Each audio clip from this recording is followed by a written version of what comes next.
Chapter 37. More days pass, the wagon plodding along little by little as the islands float by overhead.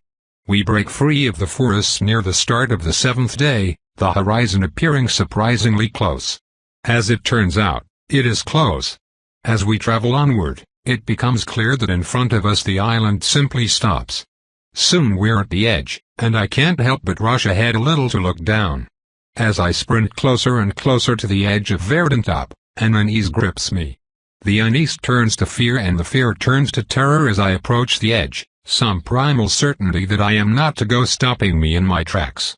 I wanna see, though. I creep forward, my instincts hesitantly allowing me so long as I take it slow. I get down on my hands and knees, crawling forward on the grassy cliff until I'm mere inches from the edge. Strong winds lick at my hair as I peek over the edge, heart hammering. It's sort of like looking up, except down. Dozens of islands float below us, peppering the sky. Rather than the yellow glow of above, however, thick, white clouds are the lowest thing in view. The mist is omnipresent below me, stretching as far as I can see in every direction. The biggest difference, of course, is the knowledge that I can't fall into the sky, but I very much can fall here. For some reason, that changes everything. The sight takes my breath away. Ah, the mists are thick today, Gladra says. I flail in surprise, almost slipping. She scared the crap out of me. I shouldn't have let myself become that distracted. I guess so? I stammer, looking up at her. A shame, she comments. Well, they'll clear at some point on our trip. We'll keep an eye out for you. It's always an unforgettable experience to catch a glimpse of God. Yeah, I answer.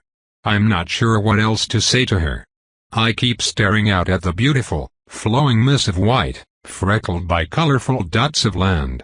From below, islands tend to look quite interesting, coming in all sorts of shapes, sizes, and kinds of rock. I like the reddish stones best personally. I've always wondered what life on those islands might be like. Is it the same as ours? Is it even scarier? Or are those lands as beautiful as their stone? From above, however, there are even more things beautiful and different floating in the sky. I can almost see a city on one of the closer islands, their tall buildings constructed out of the side of a vast mountain. It's little wonder our island is called Verdantop. We sure seem to have a lot more green than most of the places below us.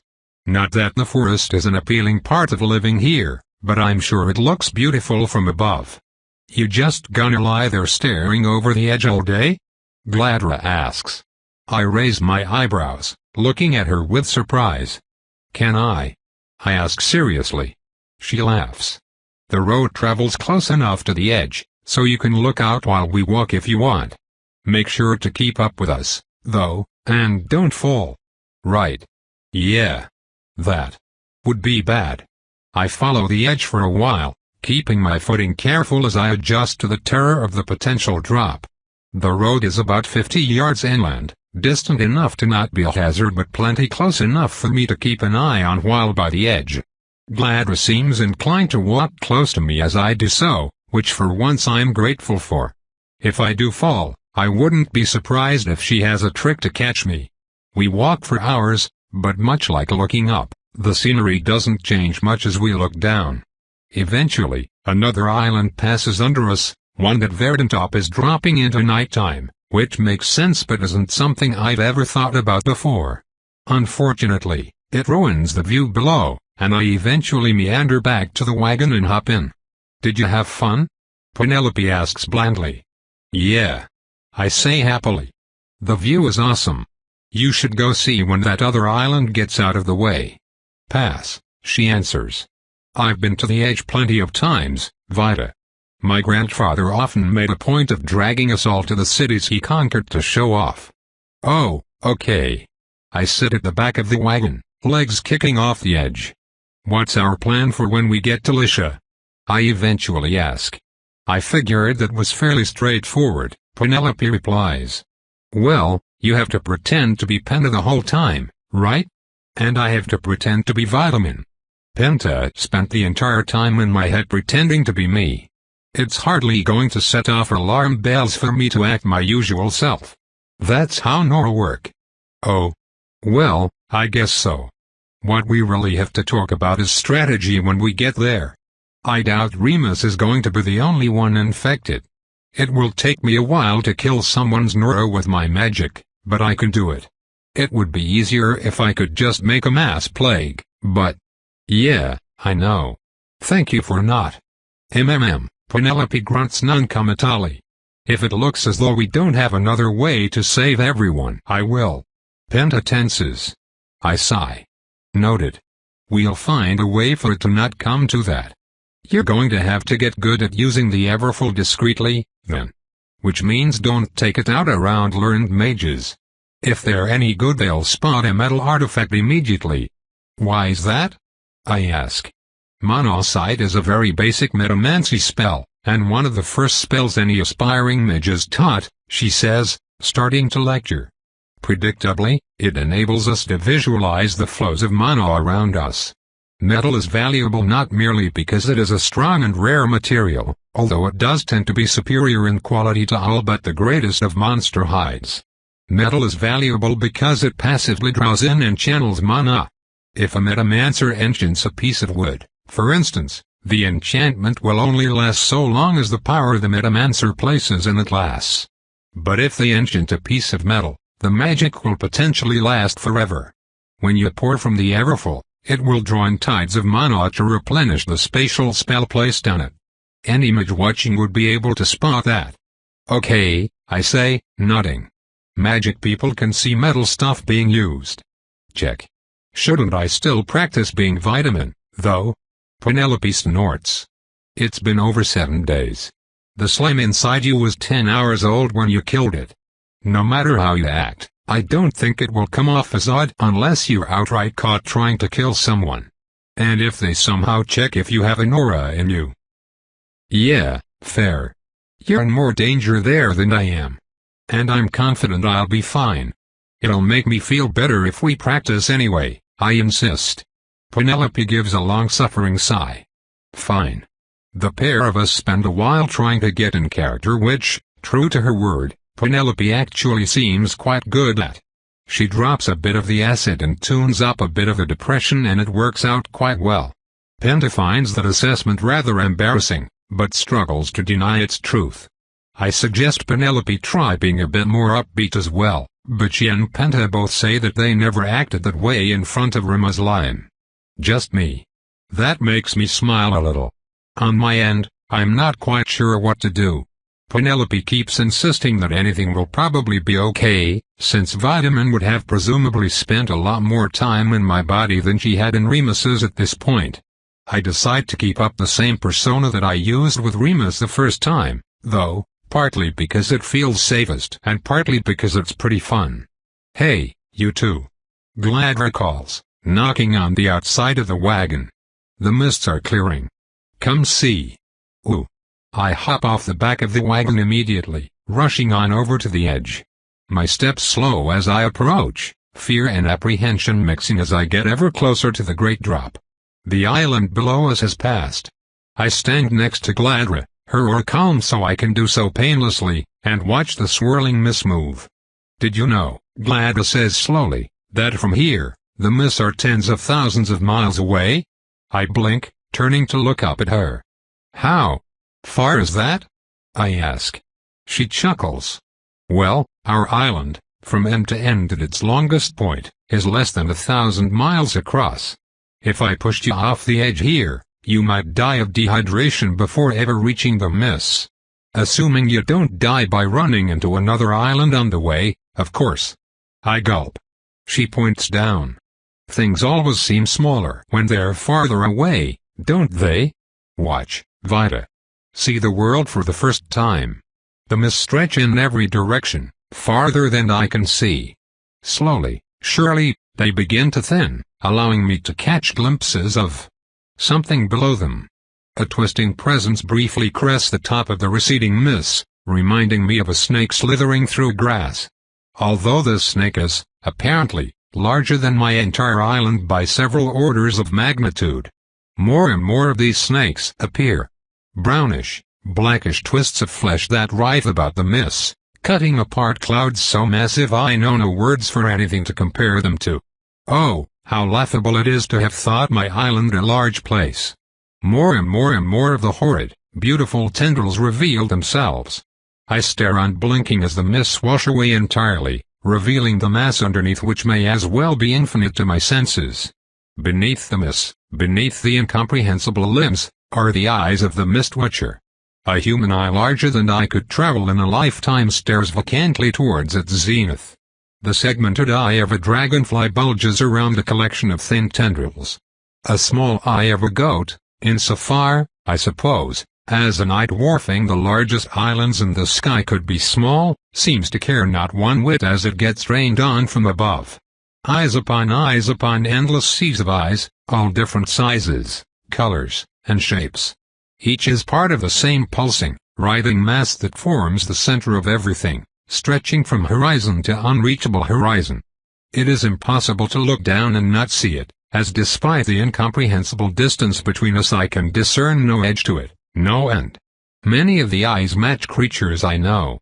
Many more are so alien in structure that I can only guess whether they're even eyes at all. Out of all its countless eyes, one in particular catches my attention. An orb of pure red with a long black strip, tapered at the top and bottom, stretching down through its center like a cat's pupil. I know this eye like I know myself. I am not consciously aware of how long I stare as slowly, the dark pupil turns in its divine socket. For an agonizing eternity, I stare down and watch as it moves to stare back at me. I lock eyes with God and the weight of its gaze crushes my very soul. I can't withstand it. My shell shatters. Chapter 38. Every human I have ever felt has a core to their soul. While I have the vague insight that souls are more than their apparent shapes, the space in which a human soul resides is always more or less a sphere. Their soul's energy may permeate around the inside of their body, but the soul itself, the part they will leave once they die, is a sphere. Mine used to be, but now it is more. Its false shell shattered, my soul twitches and stretches, tendrils of power reaching out from its core of blue. A long black strip, tapered at the top and bottom, splits down through its center like a cat's pupil. An eye, eternally unblinking. The tentacles extruding from the center writhe and whip as they expand to their full length, passing through and in and out of my body as they please. No. As I please. They're me. I am me. My body is mine, my soul is also mine, and I move them independently from each other however I choose. With my new eye, my true eye, I see far more clearly. Still looking down, it witnesses a second mist watcher, one of seemingly infinite tendrils and mouths, which interposes itself on the first. Invisible to everyone else, it gnashes and swallows as thousands, millions, billions of hungry tendrils reach up into the countless islands, greedily stealing the fruits of a hard-fought life and pulling them down into its untold maws. It's beautiful. Gladra grabs the collar of my gambeson and yanks me backwards, pulling me away from both the ledge and my thoughts. Whoa now, you almost fell off there, she says. That's why you never look down on your own, all right? We lose some good people to that every year. My soul roils, the inner eye twisting to glare at her before I come to my senses. Had I been about to fall? Yes, I had. I didn't even notice. My body, under Penta's guidance, was moving to crawl off the ledge. Sorry, Penta stammers, both to Gladra and myself. I don't know what came over me, there. Yeah, that's how it is, isn't it? Gladra agrees. I know it's hard, but never stare at the mist watcher for too long, okay? It's dangerous. Besides, we wouldn't want it to stare back. I snap my head her way, reasserting control from Penta. Oh no, did I do something bad? That's a joke, kid, Gladra clarifies, grinning. The mist watcher doesn't look at mere mortals like us. But it did, I tell her, still stunned from the event. Gladra's aura, which had been calm until this point, flares to life, her inner flames clawing at my being. Are you sure? She demands, a seriousness to her voice I have never heard before. Why yes, I squeak. There's nothing I have ever been more sure of. It saw me. It knew me. Gladra swallows, turning towards the edge, her hands moving in a blur. She leans over, looking out over the drop. Run, she orders. What? I sputter. I fucking said. An unseen hand grips me, hurling me with extreme force back towards the wagon. Gladra lifts off the ground, flying after. Run. She roars at the Templars. Inland. Now. Someone grab the biomancer. I sail past the wagon and land hard on the ground, rolling to avoid damage as best I can. Something crunches on impact anyway, but I have no time to worry about it. The Templars are already sprinting my way, Basil leaping into the back of a wagon and tossing a startled Penelope over his shoulder before abandoning it entirely. At first I think they're all coming to get me, but none of them have their weapons drawn. They are not charging at something. They're running away. Gladra, still flying, picks up and hurls any stragglers forward. I don't want to go on the Kineticist Express again, and apparently neither does Penta. She seizes control of my legs and sends me sprinting in the same direction. We rush off the road, fleeing towards the forest, of all places. Whatever's coming must be even worse. As Penta races away, I twist my soul around, a blue eye of my own matching the red promise of death which beheld me from below. I watch behind as Penta and my body keep their eyes forward, the movement of souls and their glorious energies echoing off of every living thing. Incoming. Gladra roars, turning around mid-flight. Despite my soul sight, I see and feel nothing until an explosion knocks me off my feet, pain screaming through my body as everything suddenly goes silent. Stone shrapnel tears through my armor as for the second time in less than a minute I find myself tumbling through the air, trying to land with some semblance of either dignity or intact limbs. Penta immediately tries to get up and run again, but everything feels wrong. We only stumble and fall once more. Glancing behind us, I see something from much closer than I ever want to see it again. A fully corporeal tendril of the Mistwatcher, 50 yards thick, has reached up and torn through the side of the island up where I had been staring less than 30 seconds ago. That whole section of land, including our wagon and a good part of the road, are completely obliterated. Chunks of rock from the tentacle's impact are still falling, and even now the monstrous appendage flails around its impact point, blindly grabbing for something. It feels as though the whole island shakes whenever it scrapes more stone away from the land like it's butter on bread. Gladra stands in front of us, a shimmering mirage-like barrier emitting from her hands. Wayward earth that hits the barrier briefly glows red and seems to disintegrate into a rising smoke. I try to say something, but no noise escapes my mouth. From the blood I feel running out my ears, perhaps I'm simply deaf. For a few more seconds, the tendril's rage continues. Then, back down it goes, returning to the mists and leaving our island just a little bit lighter. The dust settles soon after, and Penelope rushes around fixing up the Templars. I absent-mindedly note that 2 of them are dead. I start to laugh. Which is kind of funny, so I start to laugh even harder. I'm terrified, of course, and in horrible pain. A piece of rock has torn right through my gambeson and taken a chunk out of my arm. If it had been just a few inches in another direction, I would have been one of the dead. Other than that, though, I feel fucking amazing. I've literally been trying to move while bound and see while blindfolded.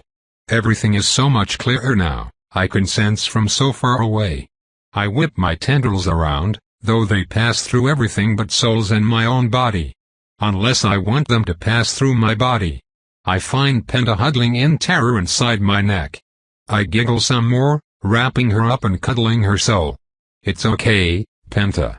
She's so bubbly and squishy, yet now I see she has tiny soul tendrils of her own starting to grow. How cute. I reach more tendrils out towards the 2 delicious, dead Templar souls. One, red and springy, tasting like sugar cane. The other soft like fur, smelling of a warm fire on a windy day. I bet I could pick them up without having to go physically grab them. So much easier, although my tendrils are only a few feet long as of right now. I can't quite reach. Oh well. I will keep growing. I'll go grab my prizes soon. For now, I'm just so happy to be free. I lie spread eagle on the ground, twisting my tendrils every which way as I stare up at the sky. Penelope eventually makes her way to me, putting her hands around my ears and sending magic into my body. My hearing soon returns. I just laugh some more and continue playing with Pinta's adorable little soul Celia, twiddling and flicking them as her body shivers. Stop it, she chokes desperately. Stop healing you? Penelope asks, raising an eyebrow. I snap out of it, pulling my tendrils away. And no. Sorry, I was just. Sorry, I answer. Thank you, Penelope. Let me see your arm. I do just that, struggling a bit with moving my physical body and spirit tendrils without mixing the two. It's so odd, yet it feels so right. Penelope grabs my arm and goes about repairing it. None of the Templars argue with her or bother her when she walks right past the person next to me and heals someone else. They may not be able to sense the dead like I can, but they know what that means. Ah, I can move, I can move. How have I never known? An ache that I've felt my whole life is finally over. I feel so much lighter. Hey, Frederick growls. What the fuck are you grinning about, kid? Grinning? Oh, I guess I've gone back to smiling, huh? A lot of Templars are glaring at me. Desil, Gladra, the others whose names I don't know. They've just lost 2 of their friends. We've also lost our cart, a good chunk of the road, part of the island itself, and more of us would have died if Penelope hadn't been there to patch up as many of the mortally wounded as she no doubt has. We're in the aftermath of a complete disaster, and I'm grinning. I force my smile to drop. This is not the time. Sorry, I murmur quickly. Just adrenaline. I didn't mean to, like a cat's claw swiping at an errant insect. An intangible tendril whips through the 2 spiritual morsels I left behind, the appendage perceived only by my now hatched soul. As it passes through the first of its 2 targets, the soul shatters, chunks of one's person scattering around as only the largest piece is heated by the eldritch tongue. It takes that bit, and the second soul in full, and drags them back down to nothing. I no longer have to force the look of terror on my face. Sorry. I repeat again, more quietly. I glance towards the shattered soul shards. I didn't expect the misrupture to just break someone like that. Is there no afterlife at all? Is it really just eating them? What does that mean for me? What do I do with the shards now? Does the Mistwatcher eventually collect them, even though it missed the shard the first time? It sure ate my shard out of Roscoe, the bastard. Not that it was in question before, but I think I've decided I pretty firmly don't like God. To my surprise, the shards start to float ever so slowly back towards their body. Huh? I watch them sink down little by little, wondering if they were just falling under the island on their own. Right up until they start growing little strands. Oh boy! That's about to become a zombie.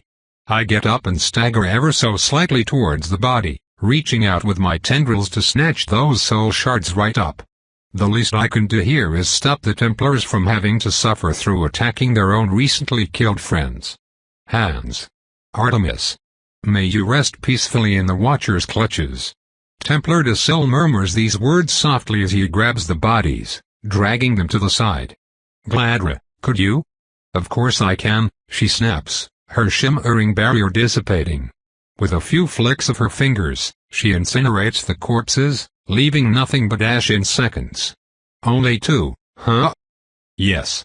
Lady Vesuvius managed to save everyone else, Desil confirms.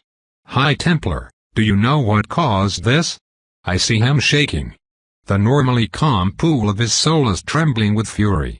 All the living Templars grieve their fallen comrades. I didn't know them, really, so I struggle to do the same. People die.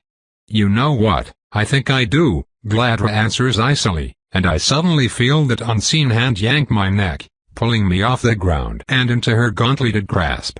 Startled, I struggle, my legs kicking at the air as her soul threatens to burn me alive. My tendrils twist and my soul shrieks in pain and fear. God doesn't seem to like this one, she hisses. Chapter 39. I clawed Gladys' armored hand, trying to get a breath and to answer. Choking, I pull at her fingers with one arm as I hold the other away from her body, my tentacular soul fleeing down my arm to hide in my hand, outside her burning soul's reach. She caused this? Dasil asks, hand moving to his sword. How? I don't have the faintest, Gladra growls.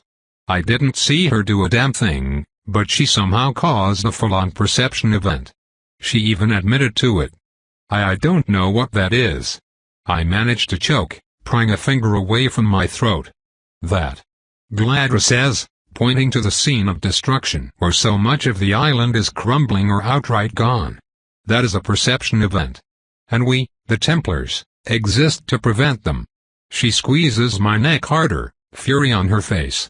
Put too much metal in one place? God notices. Fly too far? God notices. A war gets too big? God fucking notices. And he gets displeased. The last thing anybody needs is to displease motherfucking God. Templar Dasil. Agreed, High Templar, he says coldly, drawing his sword. Oh, fuck. Is this how I go out? This? Not starvation, not being revealed as a necromancer, not getting mauled to death by a monster, but by some divine whim interpreted by a fanatic? I quickly look around for something I can do. Gladra isn't casting, at least not yet. She could be tired or restricted somehow. If I kill and reanimate a Templar or two, maybe they can. As Templar Dasil raises his blade, Penelope steps in front of him, glowering dangerously. He halts in surprise as my teammate reaches up to grab my shoulder. As First Lady betrothed to Lord Erebus, Penelope intones, I grant this one my protection. A shocked silence settles over the camp. Dasil lowers his sword.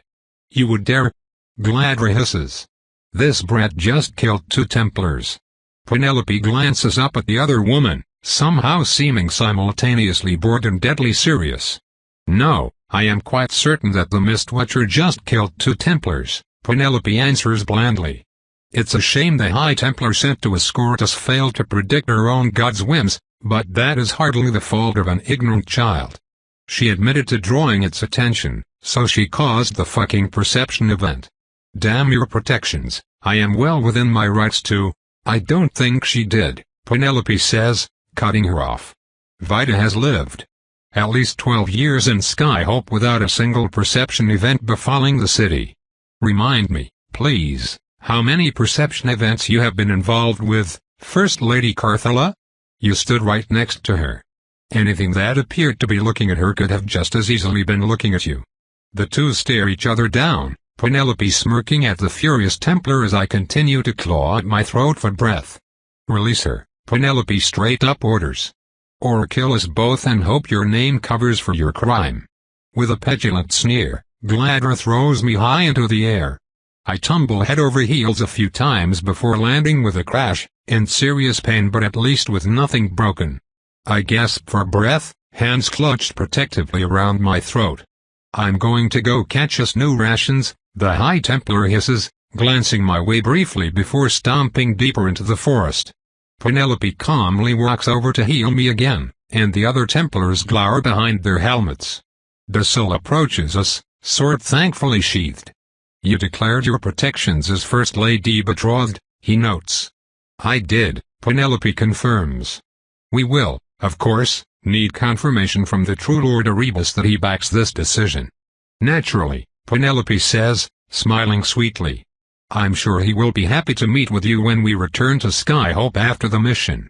I note she's conveniently leaving out that we could talk to him right now with that magic necklace she has, and I am super okay with not pointing that out. Of course. We will speak more then, Templar Dasil answers. Do you intend to continue the mission? Our supplies have been destroyed. I would personally advise abandoning. No. I doubt the thing controlling Remus will stay in Lisha for long. This remains our best shot. The High Templar can use her talents for what she's actually good at, killing monsters. I will help prepare them as rations. We are hunters, after all. Of course, Lady Vesuvius, he replies, bowing stiffly and turning to depart. Templar de Sil, Penelope calls as he leaves. If it pleases you, I would like to offer to pay bereavement to the families of the deceased on behalf of her in addition to the Templars. Out of my personal wealth, if necessary. He halts, then turns and bows far more genuinely. Thank you, Lady Vesuvius, he replies, departing again. I watch him go, taking a few shaky breaths. Thanks, I manage to choke out when we're alone.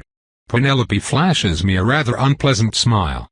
You're the one in my debt now, she states firmly. What?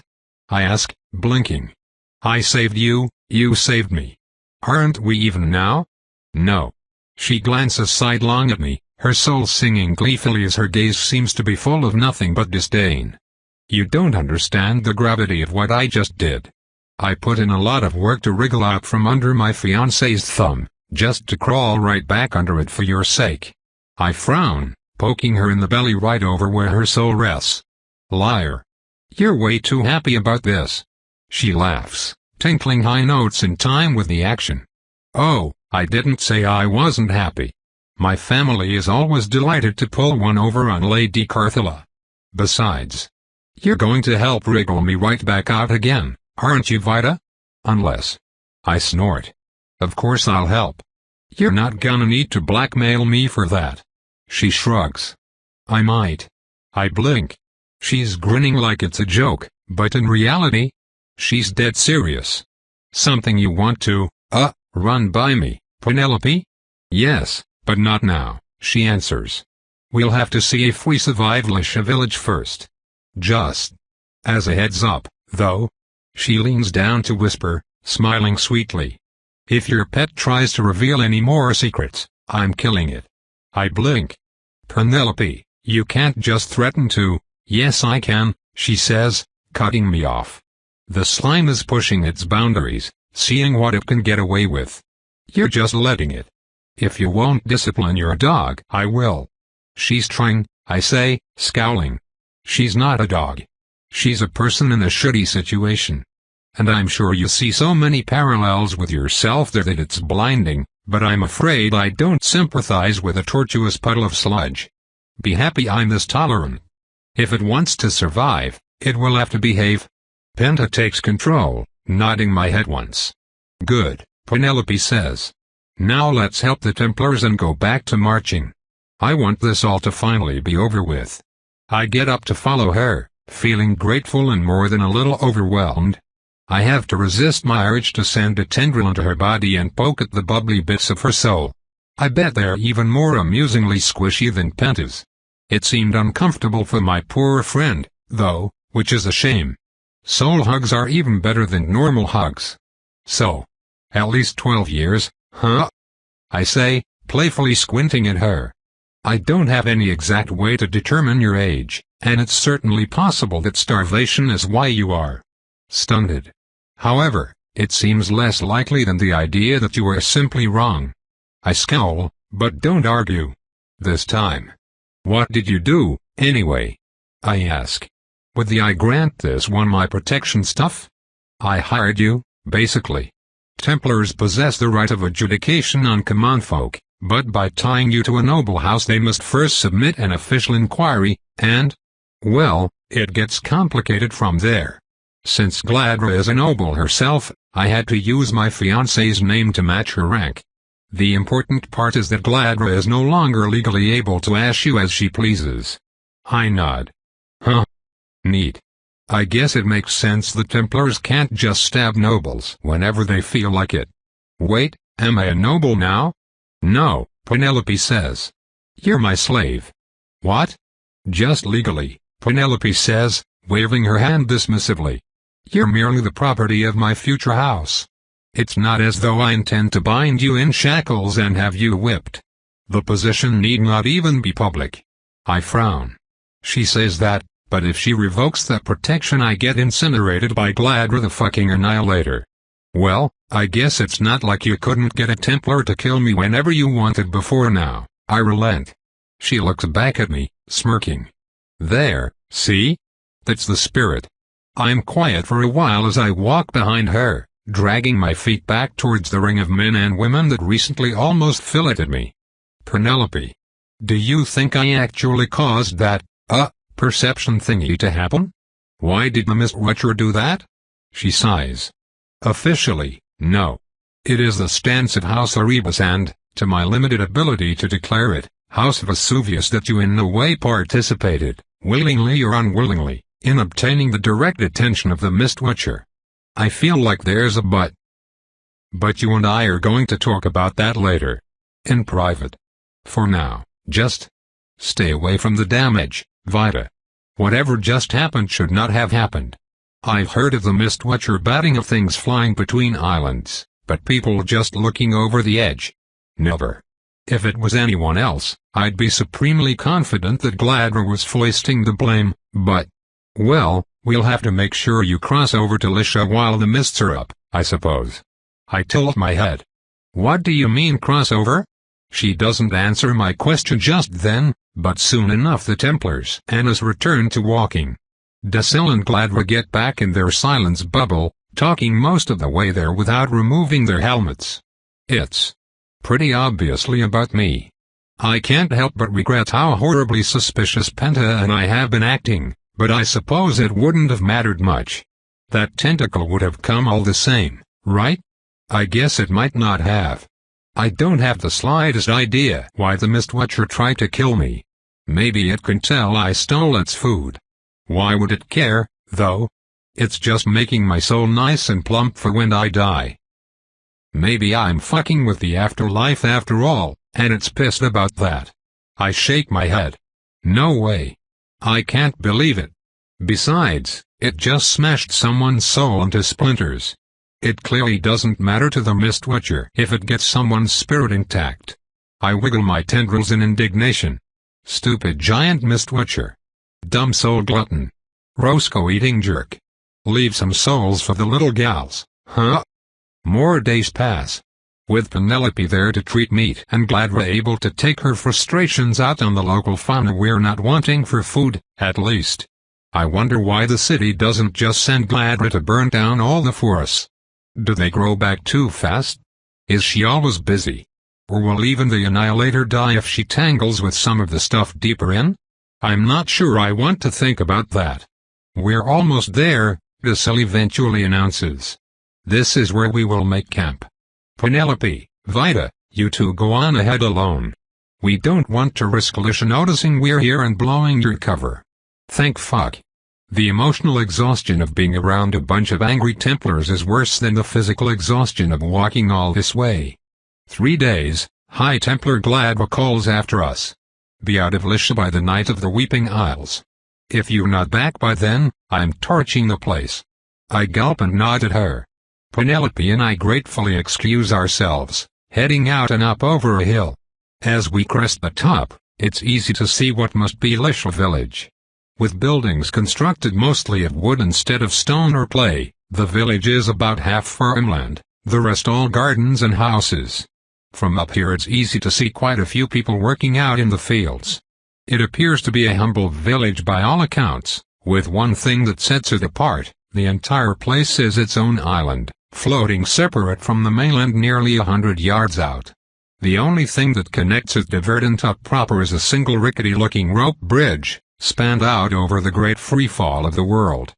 We're, not going to have to walk that, are we? I ask. Penelope raises an eyebrow. That depends. Can you fly? Oh boy. Why no, I was only kind of afraid of heights before. Yet for some reason, I really don't want to walk that bridge now. Chapter 40. Vita, come on. The mists aren't getting any thicker. Penelope waits impatiently on a ramshackle, swaying rope bridge hanging over the deadly abyss. I, meanwhile, have my feet planted firmly on the ground like a sane person. I am, against all of my rational instincts, attempting to stop being a sane person and join her on the bridge. It's not going well. While my memory of the Mist Watcher fucking annihilating part of the island we live on is somewhat oddly colored by the matching joy of finally being free of my shell, as the days passed that joy began to feel a lot less raw while the fear, well, the fear only got worse. I am getting there. Just give me a bit. You're not even within 20 feet of the edge. Come on, already. She says that like it's easy. I almost died thrice over the last time I went to the edge. My mind keeps flashing back to Gladwell saying I'm likely to die of thirst before splatting across one of the Mistwatcher's freaky eyeballs. Assuming the Mistwatcher doesn't kill me itself on the way. I try in vain to approach the edge a few more times before Penelope eventually lets out a groan. I can't believe I'm doing this. Penta. Get her over here. The slime obeys, jerking my body forward. I shriek internally as I'm forced across, barely resisting my horrible urge to rip Penta's soul to shreds and flee from the edge. Penta reaches the bridge, grabbing firmly onto the ropes then looking straight up as she staggers slowly across. I mentally thank her, reining in those murderous instincts. We're not over the edge, no siree. We're just having a walk and staring at the sky. We can just ignore the fact that I'm no longer sensing any small animals burrowed beneath us. That doesn't mean anything. Our tense, blind stroll takes far too long. Soon I can sense the souls of Lisha's residents, and sure enough well over half of them have a goopy black tag along. A lot of the souls here are crazy strong, with the Nora souls piloting the bodies in various stages of growth. HRM. Maybe I can free enough powerful people to just fight Remus down? That would be risky. If I freeze someone and they turn out to be traumatized or an otherwise shitty actor, it could blow the whole operation. Ideally, we use the poison to get almost everyone at once. I don't know if that's possible, but we'll definitely be trying to find a way. A rather large soul with a slime tag-along approaches us as we near what I hope is the end of this definitely not an abyssal rope bridge. The human soul has an acrid smell to it, but the scent wafts from a core of calm white that feels pleasantly cool. I could probably see what they physically look like from here, but neither Penta or I are inclined to stop staring at the sky until we reach land. Even my soul's eye is pointed straight up.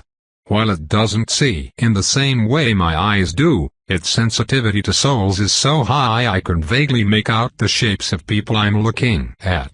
Though the soul sight is just an enhancement of my normal soul sense which I still have, it is in many ways almost the reverse of it. There's no distance limit in whatever direction I'm pointing my eye at, but the extra sensitivity is blocked by objects.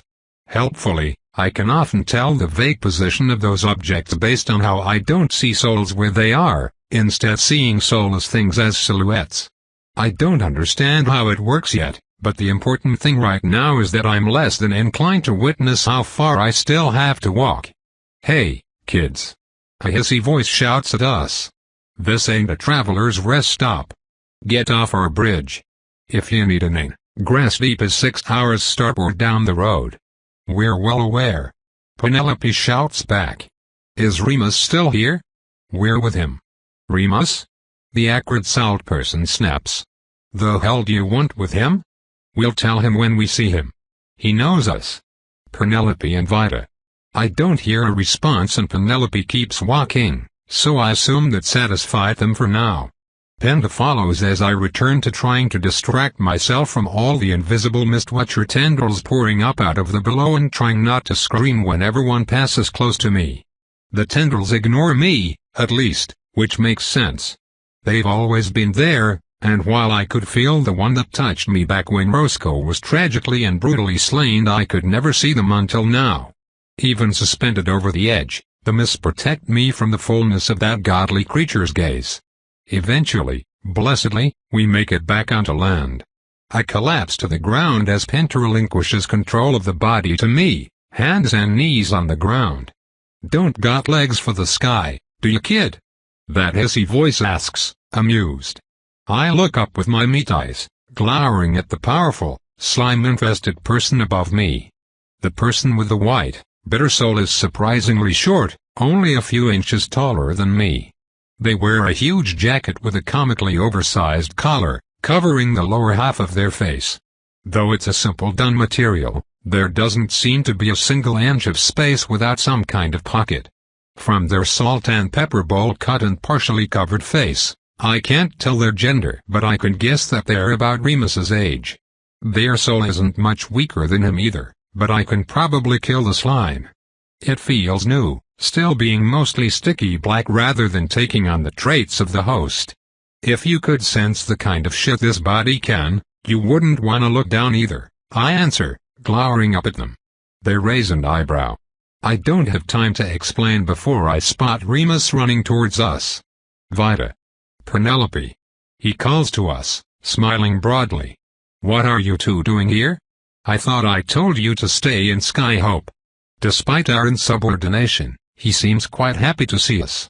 Security got obsessively tight because of Iveric. Penelope half lies.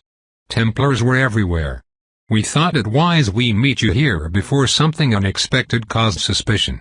Ah, damn, Remus curses. Well, good thinking. And good timing, actually.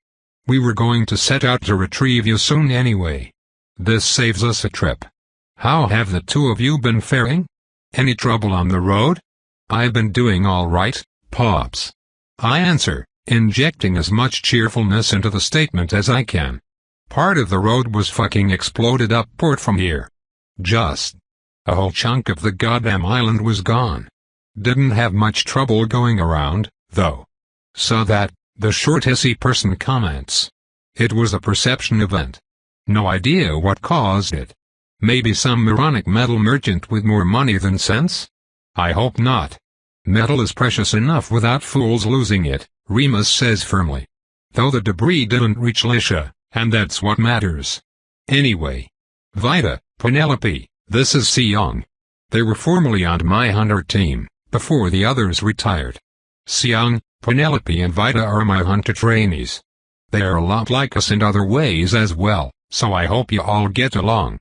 Now I understand, Seong nods. It's good to meet you too, then. These gals are how we'll find the others. Correct, Remus says, smiling. Vida's scouting talent lets her sense things through objects. With her help, we can hopefully track down the rest of our kin and rescue them from the forest. I've been working on my range the whole way over, Pops. I brag, saluting. I can feel things even further away, plus more if there's nothing in the way. Oh, that's wonderful, Vida. To my surprise, Remus pulls me in for a one-armed hug, not unlike Len and Roan often do. I guess. That makes sense. He thinks I'm his daughter. Thinking about that, I feel a pit growing in my stomach. What role did Seong play on your hunter team? Penelope asks Remus curiously, fishing for information. Ranged combatant and poison expert, Remus explains. It's a pain in the ass getting field rations from anything they kill, but no one is better to have against a monster outside your weight class. Poison expert. Fuck. It's a good thing Penelope asked, we'll probably need to kill that Nora before we try anything. We can't risk Remus getting suspicious here, though. Maybe I can get them alone? To be honest, I'm not fully confident I can perform up to my host's full skill level yet, Seong whispers to us. I believe I'll be able to perform adequately enough to reach the forest depth you last saw our brethren, though. You'll do fine, Seong. Remus insists. Come on, Vida, Penelope. We should introduce you to the others. Are they all my siblings? I ask hesitantly. I feel at least 20 other slimes around the village, which seems like a lot of kids to make in less than a month. There could be even more out working the fields. Lisha is pretty darn large. Siblings, nieces, nephews, etc., Remus answers. We've been spreading as fast as we can, which is easy enough with Lisha's overabundance of food. Penda steals control just long enough to prevent me from shuddering. Nora are terrifying. Are you planning to spread to Skyhope through the grain gate? Penelope wonders out loud, hand on her chin.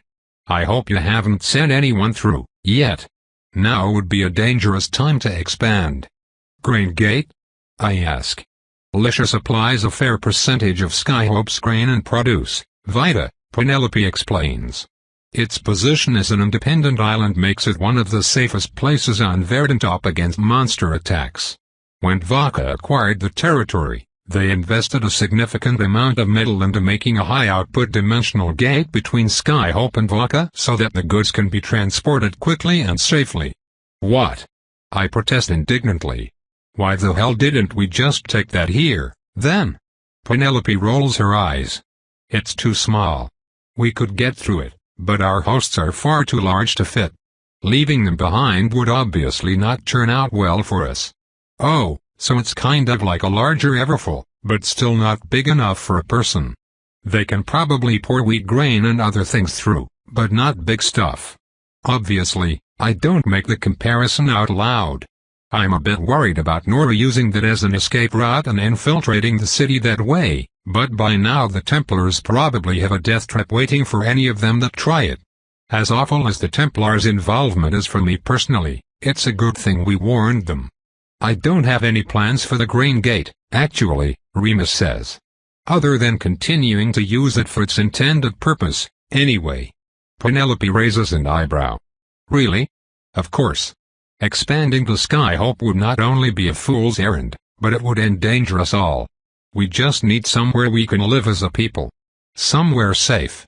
Lisha is perfect because it's isolated enough and important enough to protect us if the worst should come to pass. Once we save everyone we can find, we can hide them all here. If we are somehow found out, well, they can't wipe out a place like Lisha lightly.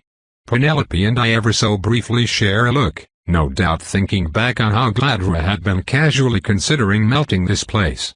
Unfortunately, Remus seems to catch that. What's the matter, you two? Do you disagree? Penelope, thankfully, is on the ball. Not entirely, but from my perspective as a noble I have some important caveats to add. The council resents Lisha for possessing both economic importance and relative independence. They may very well authorize a purge in order to solve what they consider two problems, food shortage be damned. Remus scowls. That's utterly insane. Penelope takes a deep breath and sighs. Well, I suppose I don't entirely disagree. If our objective is safety, though, we should slowly start to make concessions regarding Lisha's independence. That will make the council very happy, and reduce the likelihood of detailed investigations occurring here. Thank you for the advice. You seem to have calmed down considerably from when I last saw you, Penelope. It's good to see. You were right, Penelope tells him. Your plan is our best hope. It just took me a while to see that. Remus smiles, clearly quite pleased. The way Penelope so fluidly and naturally lies is kind of creepy. I'm more than happy to let her keep doing most of the talking. Lisha is constructed so most of its buildings are near the bridge entrance, with the farmland radiating out and away. It's therefore not a terribly long walk to the village proper, despite the impressive size of the island. That's kind of weird to think about. Verdantop is the name of our big island, but Lisha is still part of Verdantop, right? Or is it not? I'll ask Penta or Penelope later. Soon enough we make it to the village, and Remus sends Siang to gather the other notable slime folk, taking us all somewhere in town where we can talk freely. Only 3 new faces join us in Siang's house, a stocky, tan woman who looks to be in her mid-40s, a thin woman covered in tattoos who seems to be a bit over Lin's age, and a young, brown-haired boy who... Okay, he technically looks a little older than I do. But younger than I actually am. The boy and the stocky older woman appear to be related. They both have brown hair, brown eyes, and round faces. While the woman grins boisterously, however, the boy has a hollow expression on his face. You brought Malik? Remus asks the older woman, raising an eyebrow. Yes, she confirms. I followed your advice. He's one of us now. Remus smiles. I see. I'm glad. Vita, Penelope, meet Talene and her son, Malik. Talene was part of my old team, like Siang. Our defensive expert and scout. The young lady here is Theodora, Lisha's most powerful metamancer. The lady with the tattoos, Theodora, nods her head politely, not saying a word. Wispy, tall, and pale-skinned on any part of her body not covered in drawings, she has an almost ethereal look about her. Her slime is one of the largest sold here, just after Remus's, and her host's soul is a hard, blue ball with jagged, lightning-shaped patches of red glowing around it. The mother and son pair, meanwhile, Each have souls that feel like rushing air, a gale force wind blowing towards their centers.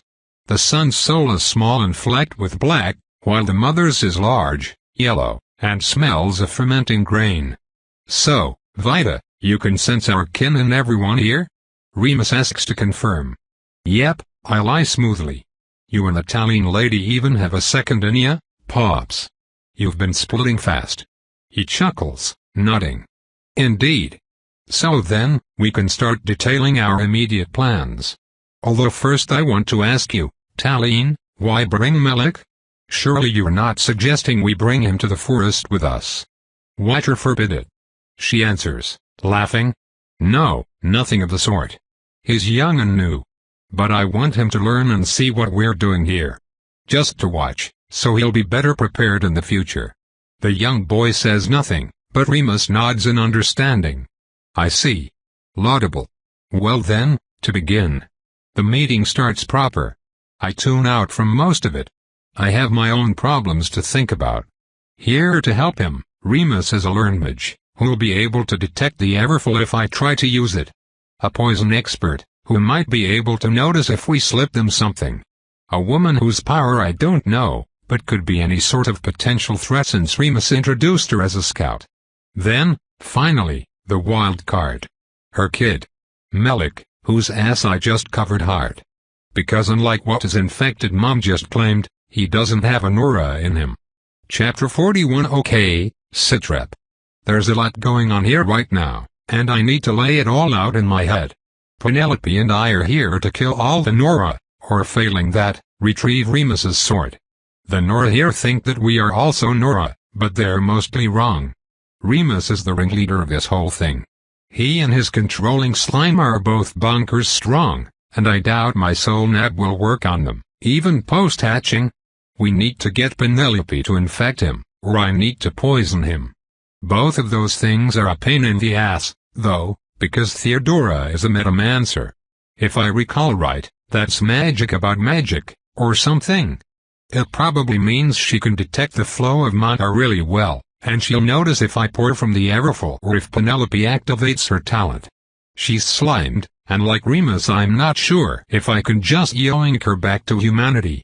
The tattooed lady is strong.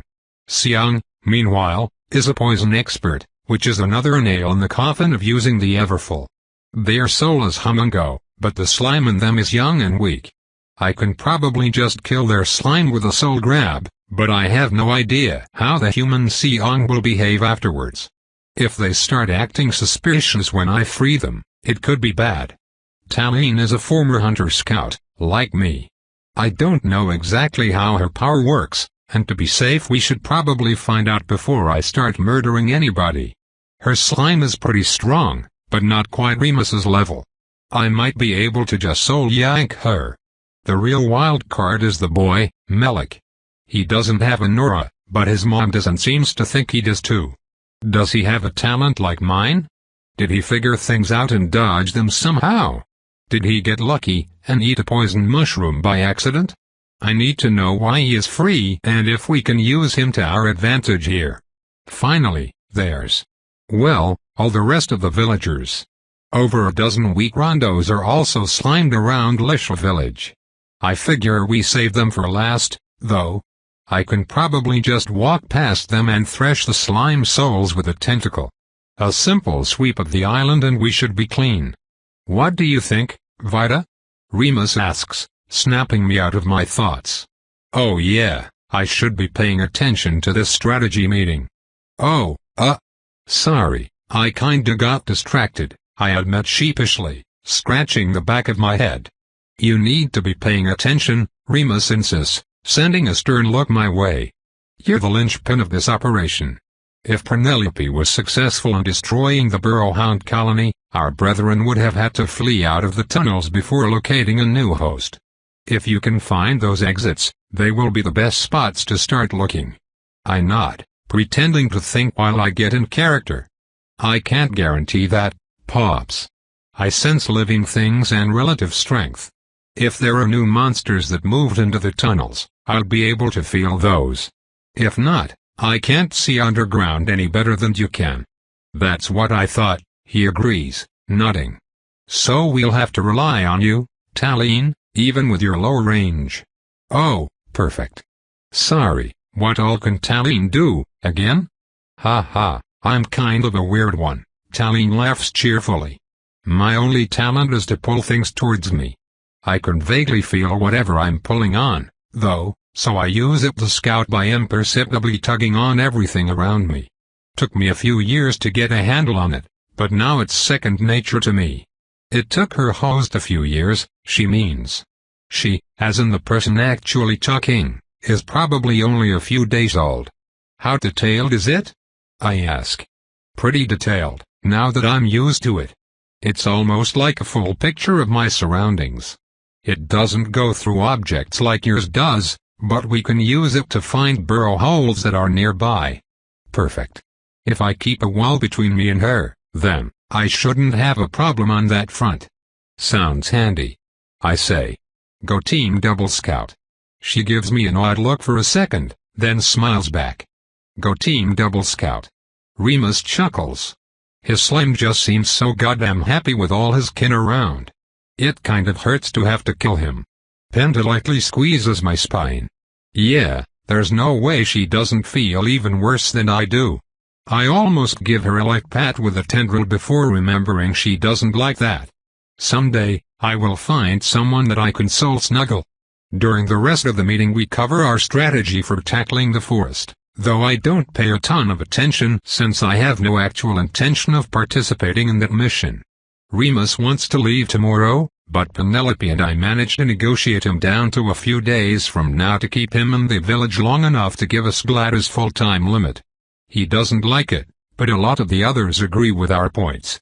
Penelope presses the idea that we need to practice working as a team for a bit rather than rush off after just meeting each other, and the argument sticks. I know you're strong, Remus, and I know the others need rescuing, Penelope affirms. They are not going to die in the next couple of days, though, and if we're not careful in the forest we might. You know better than anyone that there are things you can't fight out there. No matter how unlikely we are to run into them back where we found the burrow hounds, risking it out of impatience is stupid. The meeting ends soon after he relents. I want to grab Malik and take him somewhere private to figure out his deal, but the kid's mom grabs me first. Let's chat at my place, Talene insists. Scout to scout. I can't help it, I glance at Penelope. She meets my gaze and shrugs lightly. May as well. Yeah, that makes sense. Getting them alone is more or less what we wanted, and while I don't know if freeing Talene immediately is a wise plan yet, it would be good to get her comfy with me. Lead the way. I answer cheerfully. I'd love to hear some professional tips. Pops is more of a school of hard knocks kinda guy. She snorts, grinning a little. That he is. The wooden houses are interesting, and I'm surprised at how sturdy and clean Talene's is when we get there. Wood housing is almost invariably shitty in Skyhope, but I guess there's no reason that has to be the case. Something about stone being a status symbol, I think? I don't know shit about houses, I live in a shack. Well, lived, I guess. I suppose I don't live there anymore, but it's still my home. You have a very nice house, I tell her seriously. She laughs. Well, thank you. I built it myself. I tilt my head. Not my host built it herself? She shrugs. Same difference. Now, I wanted to ask you about your talent. You can really see Nora in people? More or less, yeah, I confirm again. It's not really seeing, but that's basically right. Of course, she answers, nodding. So, how many of us are there here?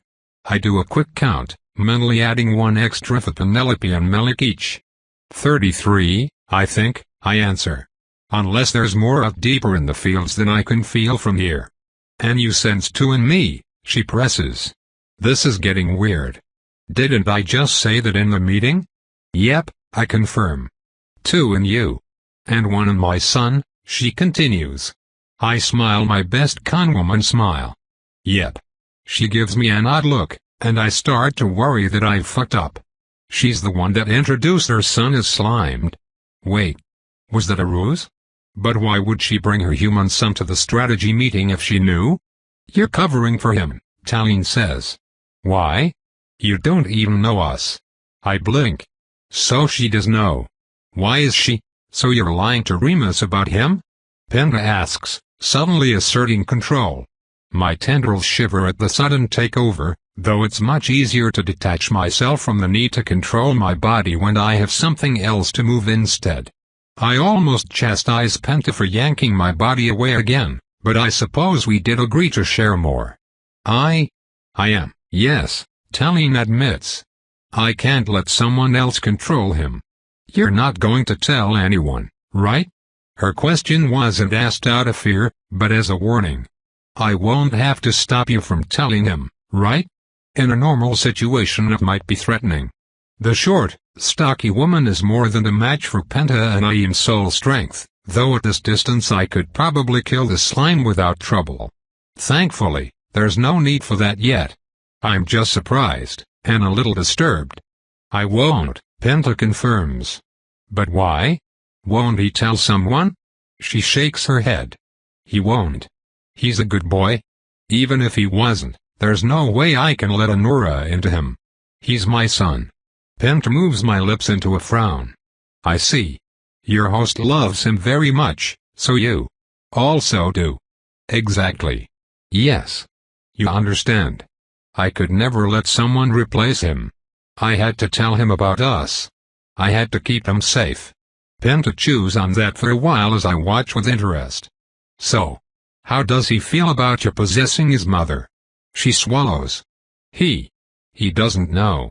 Penta raises an eyebrow. I lied to him, Talene continues. I said that I used my power to pull the Nora away from my neck. I make it known that I want control of the body back, and Penta reluctantly relents. Would you say that your host is a good liar? I asked bluntly. When she has to be, yes. Why? Good enough for me. As interesting as it is for her to have mercy on her son, she's in our way. I reach a hand out, moving my soul down the arm in order to extend the range of my tendrils far enough to reach into the woman's body. At least until Penta seizes control of my arm, dropping it and taking a step back. Excuse me. I think at her. Do you think there's any chance that you and your host can work together? Penta asks quickly. You know you're torturing her in there, right? Melik loves her, not you, and you're torturing her. If you loved him back you should. I can't, Vita, Talene's slime says. She'll kill me. You know that. That's what hosts do. Can I kill her now? I grumpily press. Don't you think we could find a better way? Penta begs us both. If we just had more time. If we could just get people to cooperate. We don't have time, and most people don't cooperate unless you make them anyway. No amount of time is going to make my host like me. What are you on about? Penta takes another step backwards. I glare at her from within. You can't wimp out about our mission now, Penta. We're not going to have a better opportunity. Give me control. Why me and not her? Penta whispers, so quietly even I barely hear. You know why. Now give me control. You're making us look suspicious again. But, give me control. Penta hesitates, and to my surprise, disobeys. I glower internally, firmly resisting the urge to end her. She wouldn't outright fuck us over. I'll see where she's going with this. How about this? Penta says quickly. You help me with something, Talene, and I'll be sure to keep the secret about your son. The woman frowns, but nods. Anything for Melik? What do you need? Well, in the absence of a better option for coexistence, I at least want to celebrate what we've built here, Penta improvises desperately. I want help making a feast for everyone. Eat some good food, have a toast. That kind of thing. In honor of family. Oh. She's setting up an opportunity to poison everyone. Well, okay, go Penta. Talene laughs. Ah, is that it? You're a good kid. That sounds great. And here I thought I was about to get blackmailed out the ass. Penta smiles the pleasant smile she no doubt learned from Penelope. I don't know much about preparing food or any of that, I'm afraid. I had the idea, but I'll be foisting almost all the work on you. The stocky older woman flexes an impressive bicep. Leave it to me, little lady. I'll whip up the best damn feast you've ever seen. HRM. Well, as Penta walks us out of the house, I have to admit that she got us both what we wanted. The mom slime lives another day, so that we can better kill them all at once. It's better to get the mom slime to participate in our plan for us, as there's less risk of accidental discovery. The woman trapped inside is probably living in constant horror, but, well, I don't know her. I'm not going to go out of my way to release her early when it worsens our chances. It would be one thing if she was dying or likely to suffer some permanent harm, but another day of torture on top of those she has already had probably won't make a big difference.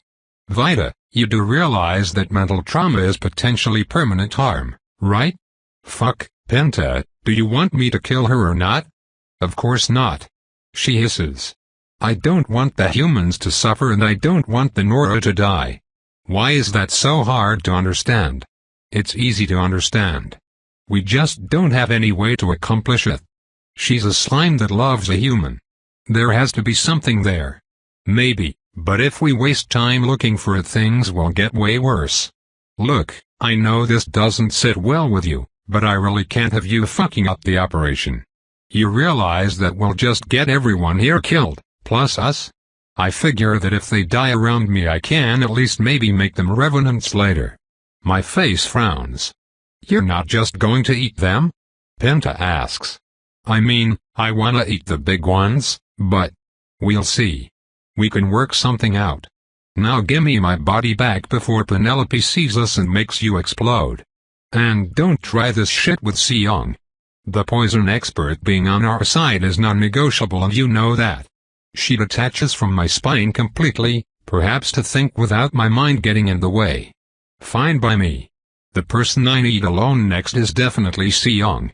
I feel where they are and start heading their way. Annoyingly, however, I'm cut off by someone else first. Hey, Melik says, the young boy looking down from nearly a foot over my height. Vita, right? Can we talk? I sigh. Sure, what do you need? I was wondering. He mumbles sheepishly, scratching the back of his head. Can't I see your artifact? My artifact? As in, the Everfull with all the Nora poison that would definitely make Remus think something is up and fuck over everything. As in the artifact I've made absolutely sure to never once take out or use since I've gotten here? Let's make sure our chat is private, I answer, smiling as broadly as I can. Tope continued, thanks for listening.